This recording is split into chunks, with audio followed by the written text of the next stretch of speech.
할렐루야. 11월 9일 화요일 짱목과 말씀 수다의 시간입니다. 오늘도 함께 하시는 여러분들을 환영하고 사랑하고 축복합니다. 네, 요사이 교회에 그래도 많은 분들이 보여서 정말 감사하고 또 기뻐하는 마음이 있습니다. 또 우리 지체들이 적극적으로 교회 현장으로 다시 나와 믿음을 회복하기 위해서 애쓰는 모습을 보면서 정말 감동이에요. 이 표현을 잘 못하지만 여러분들이 이 코로나 2년 동안에 그 어려운 상황에서 잘 지켜주신 것도 감사하고 또 앞으로 회복할 수 있도록 의지를 보이고 말씀과 기도에 최선을 다하는 우리 지체들이 될 수 있게 되기를 바랍니다.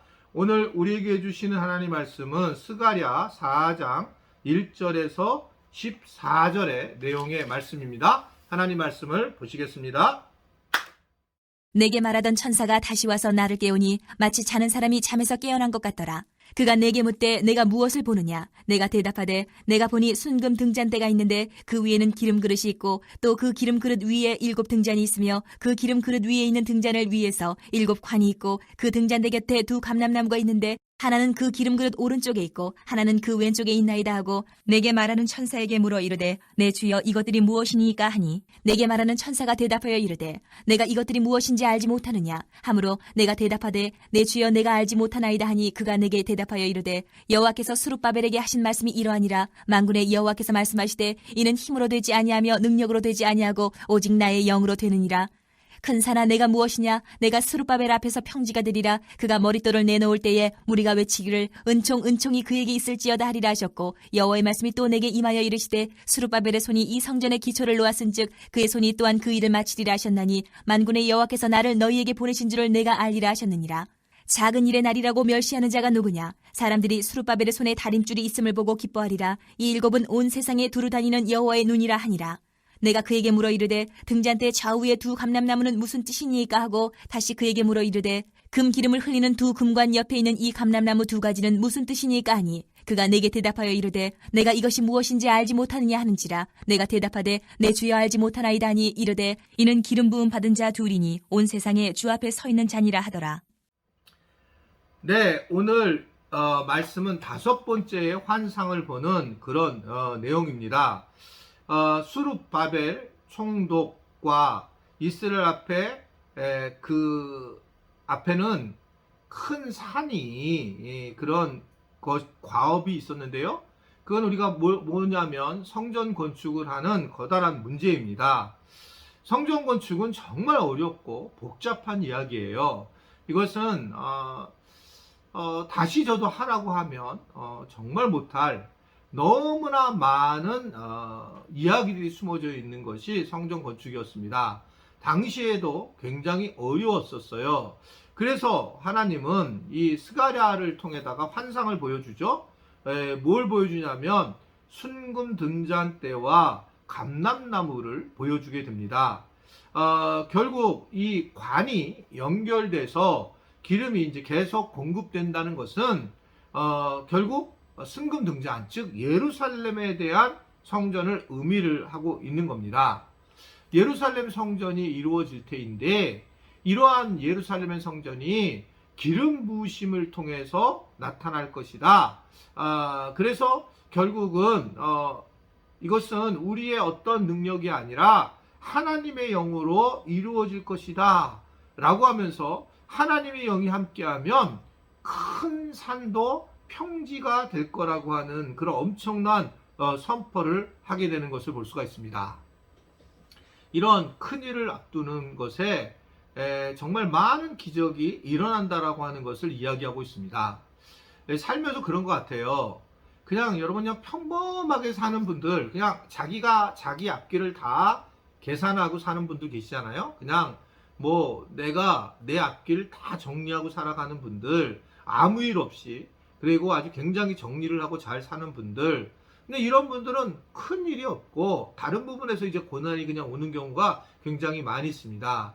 물질적으로 그냥 직장 생활을 하고 큰 어려움 없이 또 뭐 사기당하는 거 없이 사는 분들은 그렇게 사는데 나중에 보면 이제 다른 쪽 자녀들이라든지 또는 뭐 관계적인 거라든지 또 육신적인 병이라든지 마음의 병이라든지 이런 데서 이제 어려움을 겪는 경우가 굉장히 많이 있더라고요.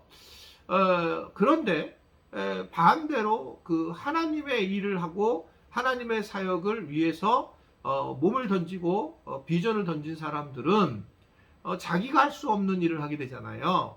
자기가 할 수 없는 일을 할 때에 뭐를 경험하게 되냐면 자기 힘으로 할 수 있는 것이 아니라 하나님의 힘으로 한다라고 하는 것들을 많이 이제 엿보게 되는 겁니다.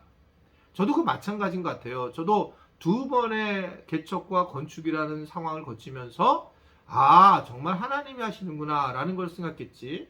만약에 내가 기존 교회에 가서 담임 목사가 되었다면 안 됐을걸요. 그런 생각 못 할 거예요. 그냥 거기서 말씀 전하고 그렇게 살아가는 거지. 뭐 그런 내가 아, 이게 성령께서 그렇게 하시는구나 라는 것들을 강하게 못 느꼈을 겁니다. 그냥 순간순간에 뭐 병을 낫거나 또는 뭐 무슨 일이 해결되거나 이래서 이제 성령님 하시는 걸 느끼겠지만 본질적으로 터전이 흔들렸을 때에 그 일을 성전을 지었는다 이랬을 때 이런 것들은 사람의 힘으로 할 수 있는 것이 아니고 성령께서 하시는 일이다 라고 하는 걸 생각하는 겁니다. 지금도 보면 너무너무 이해가 안 되고 계산이 전혀 맞지 않는 거죠. 그러니까 성전을 지을 때에 왜 성령님 하셨냐라고 생각을 하냐면 계산이 있잖아요, 사람은. 근데 우리가 들어오는 인풋, 헌금하신 분들의 헌금과 나가는 것들을 계산하면 전혀 맞지 않습니다. 근데 놀라운 거는 지금까지 우리 교회가 한 번도 이자를 밀린 적이 없어요. 10여 년 이상. 차라리 요 사이에 조금 뭐 이렇게 여러 일들을 많이 하다 보니까 조금 흔들흔들 됐는지 없었어요. 그리고 사례비를 사실은 많이는 못 줬지만 초기에도 그래서 누구를 못 준 적도 없어요. 정말 기적 같은 일들이 재정을 통해서 하나님 우리에게 부어주신 사건을 너무나도 잘 알아요. 지난번 우리가 당회 내년도 준비하는 당회 때 장로님들도 그런 얘기를 하시더라고요. 이게 정말 우리 교회는 그렇게 하나님이 채워주시는 놀라운 경험을 했어요. 저는 이런 것들이 하나님의 영이 아니면 할 수 없다, 이루어질 수 없는 일이다 라고 생각을 하고 있습니다. 그럼에도 불구하고 오늘 말씀에도 나온 것처럼 우리가 하나님의 영광을 위해서 살기를 원하지만 여전히 우리는 많은 반대하는 어려움을 만나게 되고 결국 큰 산이 있게 된다. 그런데 큰 산을 허무시는 성령님을 의지하는 경험을 할 때에 우리의 믿음이 자라고 성장하게 되는 것을 우리는 볼 수가 있습니다. 사실은 우리가 이걸 잘 못 봐요. 우리가 그냥 가만히 있는데 믿음이 그냥 자랐다. 이걸 본 적이 없어요, 저는요. 대부분 다 고난을 당하고 큰 산을 넘어갔을 때 큰 산이 내가 큰 산이라고 생각했는데 성령님이 큰 산이 아니야 해서 평지로 만들어줬을 때 그랬을 때 실제로 나타나는 거죠. 근데 이게 진짜로 산이 있는데 평지로 만들었을까? 저는 그렇게 생각하지 않습니다. 그냥 이성에 근거한 믿음에 대한 중요하다고 보여요. 즉, 큰 산이 있는데 그 큰 산이라고 자기가 생각했는데 그 큰 산이 예수님을 믿고 예수님한테 의지했더니 성령님께서 그것을 그냥 평지같이 생각하게 하고 평지같이 넘어가게 하더라. 사실은 우리가 생각하는 많은 것들이 잘못된 거짓된 생각을 할 때가 많이 있습니다. 우리는 곧 죽게 될 것처럼 보이지만 죽지 않습니다. 또 우리는 이게 지금 심각한 문제가 될 것처럼 내 인생이 그렇게 생각하지만 지나면 또 아무것도 아닌 경우를 많이 보게 되잖아요. 그러니까 그럴 때마다 우리가 더 성령님을 의지하는 것이 매우 중요하다. 스가랴는 결국 좌우의 그 두 감람나무를 무엇을 의미하는지 묻게 됩니다. 그러자 천사는 온 세상의 주인 앞에 서 있는 기름 부음 받은 자들이라고 이야기를 하면서 성전 건축을 주도할 스룹바벨과 여호수아를 이야기하고 있습니다. 결국 하나님은 이 두 사람을 귀하게 사용하실 거라고 하는 것입니다. 교회는 사람을 통해서 일을 하시는 거예요. 그런데 이렇게 혼자 하지 않는 것이 아니라 여호수아와 갈렙을 통해서 교회를 세워가야 된다. 갈렙이 아니라 바벨을 통해 스룹바벨을 통해서 교회를 세워나가는 걸 볼 수가 있습니다. 그냥 혼자 여호수아 혼자가 아니라 스룹바벨도 하나님이 붙여주시는 거예요. 우리가 내년도를 또 향해서 가고 있는데 이제 정말 2년 동안 사역을 우리가 많이 쉬게 되었잖아요.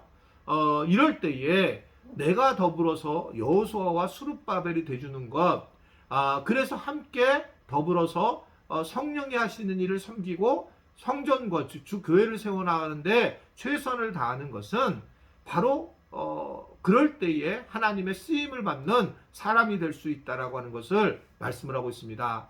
우리 말씀 수다를 듣는 우리 지체 여러분들은 그냥 내가 이번에 정말 그런 마음을 좀 가졌으면 좋겠어요. 내가 이렇게 지원을 하고 내가 여기에 가고 싶다, 이런 것들을 고백을 하고, 그리고 내가 사람을 세우고 교회를 세우는 일에 앞장서서 일을 하게 될 때에 교회가 하나님 앞에 더 건강한 모습으로 세워질 줄로 믿습니다. 그런 우리 모든 지체가 될 수 있게 되길, 여호수아와 각자가 스룹바벨이 될 수 있기를 주님의 이름으로 축원해 드립니다. 기도하겠습니다. 오늘도 우리와 함께 하시는 주님, 우리에게 교회라고 하는 것을 허락하시고 교회 건축을 허락하셨는데, 실제로 교회 건축도 중요하지만 주님, 우리가 사람에 있는 이 교회를 세워나가는데 사람이 필요하다는 것을 알고 우리 모두가 스룹바벨처럼, 우리 모두가 여호수아처럼 하나님 앞에 쓰임을 받고 긍정적으로 적극적으로 하나님의 백성들이 사역자로 세워지는 은혜를 누리도록 주님이 축복하여 주옵소서. 오늘 그렇게 하실 주님을 찬양하며 오늘 하루도 주님께서 함께하기를 간절히 바라며 예수님의 이름으로 기도드리옵나이다. 아멘.